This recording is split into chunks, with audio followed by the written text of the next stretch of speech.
kanam doo gis rupture yi ni am mu nekk lu am solo parce que nag privilège dafa neex. nguuru dafa neex ak li ci nekk yëpp boo gisee koo xam ni moom mën na jël yooyu yëpp mu teg ko ne pour l'intérêt général loolu pour man c'est à saluer te lii nii lu am solo loo xam ni taarix dina leen ko téyal incha allah. Ousmane Sonko tamit dina amal ab visite ci réew yi nga xamante ni moom moo ñu wër mu ci sous-région bi bokk na ci Mali, Niger, Burkina Faso ak Guinée et Conakry mu nekk ay réew yoo xam ne si ni tamit réew yu xaw a doy waar la ndax ña fa nekk ñëpp ay ci coup d'état en tout cas la ñu jëlee ci coup d'état la ñu nekk mooy nam ka fa nekk coup d'état ko fa teg bu ci mel ne Mali ak Assimi Goïta fi nga xamante ni moom moo di Burkina Faso Ibrahim Burkina Faso Traoré Ibrahim Traoré y a aussi Guinée Conakry avec Doumbouya ak fan moo des non Mali wax naa ko Assimi Goïta Niger Tiani général Tiani moo nekk Niger waaw Niger général Tiani voilà général Tiani moom moo fa nekk mais pour yow lan nga jàpp ne tey le choix déjà de ces pays là nga xamante ni gis nañu la fa nekk Ousmane Sonko war a fa def une visite lan nga jàpp ne tey moom moo tax mu choisir pays yooyu. Non, je pense que choix pays yooyu c'est tout à fait légitime et c'est tout à fait normal parce que tamit régime bu bees bu ñëwee ci dëkk liggéey njëkk def mooy maanaam fexe daal ba jëm sant ak ñi nga xamante ne ñoo la wër tàmbalee nañ koo def ak Mauritanie c'était Bachir Diomaye Faye qui était parti ñu ñëw Gambie Bachir Diomaye Faye ñu dem Guinée-Bissau Bachir Diomaye Faye maintenant aussi il va falloir que ñu jéem a xool naka la ñuy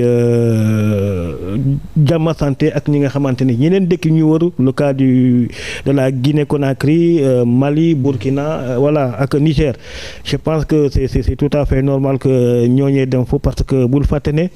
waa parce que bu ñu nekkoon ci combat bi bari na ñu nga xamante ne ñu leen doon soutenir ci dëkk yooyu la ñu dëkkoon parce que ñoom peut-être ñoom ils avaient déjà réussi entre guillemets à arracher leur souveraineté bu fekkente ne ñoom par coup d'état lañ ko defoon mais quand même ils ont réussi à arracher leur souveraineté et nous aussi fii ci Sénégal parce que mu ngi doon mu nekk combat pour arracher sa souveraineté bien vrai que Pastef a choisi la voie des urnes pour arracher sa souveraineté donc quel que soit maanaam le cas de situation c'était juste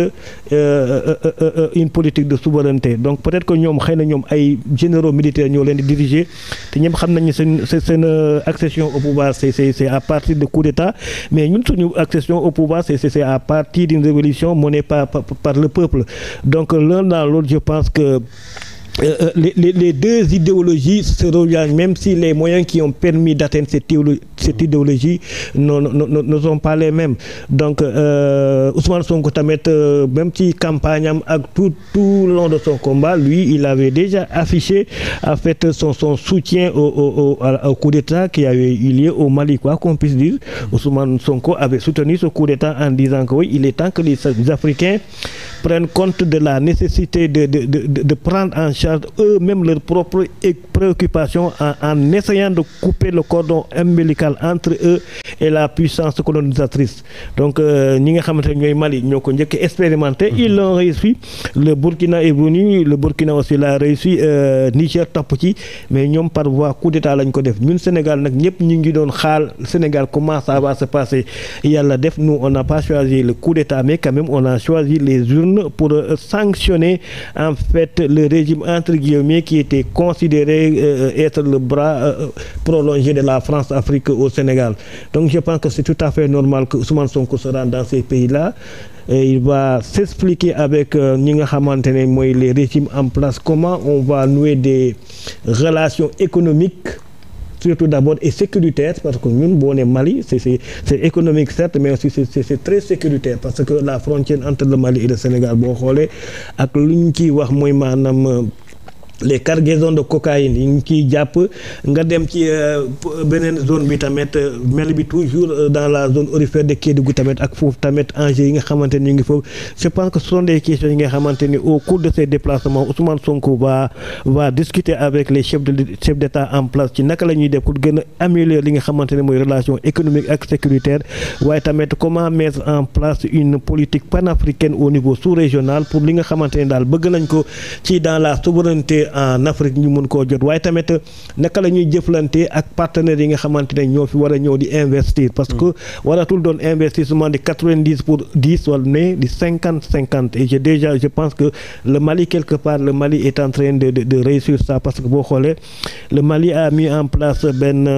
usine bi nga xamante ne léegi mooy transformer or bi en partenariat avec la Russie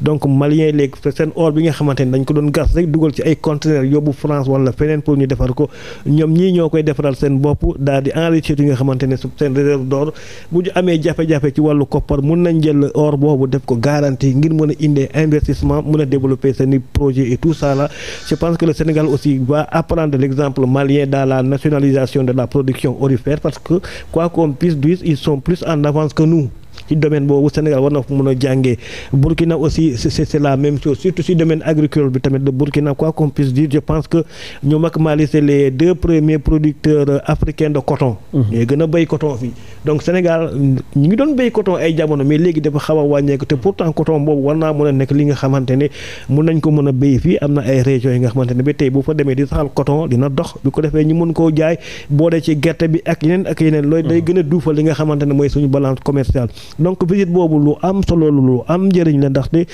dinañu fexe ñu gën a maanaam diisoo ak ñi nga xamante ne mooy suñu mbokk malien suñu mbokk guinéen burkinabé ak nigérien waaye tamit ñu gën a ñoŋal li nga xamante ne mooy jokkalante bi ci wàllu koom-koom parce que bu ñu fàtte ne dëgg la ñoom ñu ngi tey ci biir AES ñun ñu ngi ci CEDEAO mais cela ne veut pas dire que nous ne sommes pas des parents nous sommes tous des parents nga nekk AES nga nekk CEDEAO man je pense que loolu amul solo lu ci am solo mooy maanaam jokkalante mu war a dox seen diggante ak naka la ñuy def ba askan bi gën a diisoo seen biir askan bu nekk ci sous-région bi nga gis sa bopp ci li nga xamante ne mooy muy boole ñun ñëpp mooy maanaam Afrique sans compter li nga xamante ne mooy défis yi majeurs yi ñuy war a jëflanteel tey ñi mooy maanaam immigration ndaw yi foog ñu xool naka la ñuy defee politique au niveau national mais aussi au niveau sous-régional ngir mën a freiner li nga xamante ne mooy immigration clandestine naka la ñuy def pour renforcer sécurité pour faire face au djihadisme comment créer le maximum d'emplois pour permettre aux jeunes yi nga xamante ne ñoo doon dugg ci djihadisme boobu ñu bay loolu ñëw jublu ci liggéey bi loolu yëpp def naa bu ñu ko waxtaanee dinañ ci gën am ay solution te loolu dafay jëmmal rek li nga xamante ne mooy unité africaine bi nga xamante ni ñoom waa Pastef loolu mooy seen emblème boo xoolee sax ci seen maanaam démembrement ministériel li ñuy wax le ministère de l'intégration africaine et des affaires étrangères donc il faut d'abord qu'on soit unis à la base pour pouvoir faire un seul bloc et essayer aussi de jouer notre rôle et notre position dans le Conseil des Nations parce que le monde là Allah kulli ali ça va se transformer ça ne sera pas un monde unipolaire mais multipolaire donc bu ñuy dem ci benn monde multipolaire il faut que ñu am lu dëggal lu nga xamante ni dañ koy yóbbaale ngir bu ko defee ñeneen du ñu mën a jaay doole mais tant que on n'est pas unis au niveau sous-régional ça sera très difficile qu'on puisse faire face aux puissances étrangères te l'Afrique de l'Ouest actuellement il faut dire que c'est la chasse gardée des puissances yu mel ni États-Unis yu mel ni Russie ak yeneen puissances yi nga xamante ne ay Chine Iran sax fu mu nekk nii toutes ces nations là ont des intérêts en Afrique de l'Ouest donc c'est aux Ouest africains ñoo war a xool ban taxawaay la ñu war a mën a taxaw ñoom ñëpp nga xam ne chinois bu ñëw Sénégal conditions yi ñu koy tegal bu demee Mali même conditions yi la fay fekk bu demee Niger même conditions yi de fait que bu ñëwee Sénégal là il sera obligé d'accepter de jouer avec les Sénégalais mais tant que amuñu li nga xamante ne mooy force de frappe boobu ça sera trop difficile qu'on puisse faire face aux puissances étrangères. D'accord Kébé yow noo ko jàngate tey cette visite de Ousmane Sonko mu war a ko amal ci ñeenti réew yooyu nga xamante ni daanaka ay soldats ñoo ne ca bopp ba. waaw man dama xam nga boo xool génn bi ci président Diomaye lañ njëkkee tàmbalee mu dem ci président booy xool ñoom ni ñu ko defee parce que président Diomaye moom moo dem ci fii Gambie jóge fa dem Mauritanie dem Gambie Mauritanie jóge fa dem Gambie après Guinée Bissau nga xam ni ñooñu ña fa nekk dañ leen élu démocratiquement léegi bi ñu war a dem ci Putsi ñi nga xam ne ñu def coup d'état c'est Ousmane Sonko le premier Ousmane Sonko moom moo dem foofu noonu mu nekk lu am solo man li ma ci mën a jàngat mooy ñun daal léegi ay président Samba àllar doongu lañ demoon àll bi doongu leen daan gërëm parce que li olof daan bàyyi ci sa weewu tànk ñoom dañu daan dem Europe di fa dox yoo xamante ni si alors que ñu ngi bàyyi ci seen wet parce que yow ñi nga xam ñoom ñoo la gën a jege muy Guinée Mauritanie déjà ñooñu da nga leen waroon a jox en tout cas gëdd fexe ñu sentir que ni ñoom au moins am nañu ay dëkkandoo yoo xam ni Cheikh Mahfouz ñoom nawloo nañu leen mais aussi bàyyi nañu leen xel mais ñoom heure bu ñu leen daan fal liñ ci njëkk a nemmeeku mooy ndàmm nañ seen i tànk wutali Europe bi nga xamante ni si ni Cheikh Mahfouz ñoom seen i intérêt yi bopp kese leen tax a jóg bàyyi seen intérêt askan beneen bi ci des mooy parce que booy xool ñoom pays yi nga xam ne ñi ngi fay dem boobu léegi Cheikh Mahfouz mais c'est des pays yoo xam ni ku ne xam ne ni ñoom bu ñu boolee seen doole Cheikh Mahfouz en tout cas dinañu mën nañu àgg fa sore foo xamante ni si ni tey ñi ngi fa doon ñu bari ñi ngi fa doon xaar Afrique te loolu pour man c'est important ñu jéem a dox ci loolu premièrement ñu dox ci l'unité africaine bi nga xam ni ñu bari ñi ngi ko doon xaar mooy ñu jéem a boole seen ay doole comme ni ko doyen waxee sax nga xam ni dinañu tëral ay charte yoo xam ni réew yooyu nga xam ne dañ ci accepté adhéré ci fépp fu ci waay man ci dem boo demee même charte yi nga ciy fekk pour man loolu déjà dafa nekk première mbir boo xam ni lu am solo la ci côté boobu beneen bi ci des nag bu am na ñoo xam dañ naan moo ñi ay putschistes lañu est-ce que tey ñu dem fa mënul am coow yu mu jur et tout wala ñu am lu ñuy encourager pour man d'une part am na ñu mën a gis mais d'autre part tamit dañuy fàtte que ni sànq maa koy wax ña fa nekkoon tamit même bu ñuy defee coup d'état ñoom dañu defoon coup d'état constitutionnel parce que mënuñu fa nekk dans un pays boo xam ne aussi da ngay ñëw di forcer nit ñi ay mandats yoo xam ne c'est illégal mais aussi ñuy nemee ko ay élections présidentielles yoo xam ni pratiquement presque dañuy wax que ni lu ci bari jaaru ci yoon déjà ñuy gis Congo la je pense mooy fóor fi mu nekk nii li fa nekk di xew Togo ak élection législative yi nga xam ne moo fa nekk di xew 95% des sièges mais loolu c'est catastrophique loolu xel sax du ko mënta nangu léegi ñooñu bu ñu leen defee coup d'état ñu taxaw ni non waruñu ko encourager pourtant ñoom ñu ngi wéy di def ay coup d'état constitutionnel yoo xam ni nit ñi dañ ci sëgg duñu ci wax et à un moment donné nag il faut que askan bi ñu taxaw ni lii vraiment doy na moo tax bon ci côté boobu noonu man dama jàpp ni il faut que président yi aussi ñuy respecter li nga xam ni moom moo di constitution yi il faut ñu élire leen